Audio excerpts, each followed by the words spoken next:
Hi there. Have you thought about going back to study? There's a lot going on in the world at the moment, and many of us are having to rethink perhaps where we are, what we're doing, and what we might want to do in the future. For many of us, thinking about returning to work or potentially changing career, this could mean looking at a new course or qualification. And that in itself is bewildering. I've seen on a number of discussion boards recently people asking, do I do this qualification or do I do that qualification? Well, what I'd like to do is give you perhaps a few tips and a few things to think about from a place of experience. I've been advising a lot of people for a long time about qualifications and entry into a range of professions. So let's just first of all understand what these things are. You may have heard of these qualifications called level 1, level 2, level 3, level 5 and level 7. So what are these? In very simplistic terms, levels 1 and 2 are very short course or entry level, typically taking maybe only a week or two, and they're a relatively low academic entry level. Level 3 is approximately what we in the UK would know as A levels or advanced levels. Level 5 is approximately bachelor's degree. Level 7 is approximately master's degree. Now, when I say approximately, a level 7 qualification is not the same as a master's. The number of credits are different, but the academic level and rigor are similar. So when you're changing your career and you're looking at these qualifications, you need to think about things perhaps slightly differently than maybe the market is suggesting. Think about when you build a house. There are in effect three main structures. There's a foundation, there are the walls, and there's a roof. In theory, you can build any one of those in any order. However, if you put a roof onto a foundation, trying to get the walls in becomes increasingly difficult. What many people fail to understand about these level-based qualifications is quite often it isn't just about the academic level, but actually about the content that each of these level has. So for example, many level 3 qualifications for things like management, leadership, human resources, and things like that are more around operational issues. They're more about the legal frameworks, the things that you need to have to do, the foundations, if you like, of the profession. And then the level 5 stuff are more like building up the levels, building up the walls. And the level 7 stuff is starting to put some sort of roof on.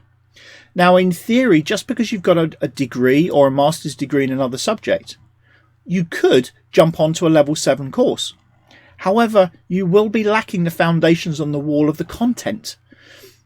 So my advice to you is, if you're changing career, if you're changing profession, seriously look at the content of each of these levels and ask yourself a really serious question, which is, do I understand that enough to be able to go on? Because while you may cope academically, you won't necessarily get the most out of these things.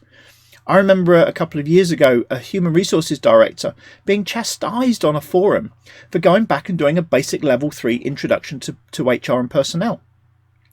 Now, the reality was, of course, for this individual, they realised what they were lacking, and they realised that level 3 provided them with some underpinning knowledge that they were missing. So good on them. So for an HR director who was already operating at level 7 and had completed level 7, to go back to a level 3 tells you something about the importance. Certainly when I've been running manager training programs in the past, I've persuaded people to start in at level 3 and work their way up, as it builds on a foundation and they become much better leaders and managers as a result. Yes, it takes a little bit longer. For some people, it may cost a little bit more. But trust me, it's about the education, not about that rubber stamp or badge of having that qualification. The qualification is actually irrelevant. It's the experience that we get and how we apply it. So what I would say to you is, if you're looking at taking on some new qualification, whether that be distance learning, online, classroom, when they start, I don't know, please make sure that A, the content is right for you. B, that the provider and the tutors will give you the support that you need. You know how you learn best. Can you do that with each provider?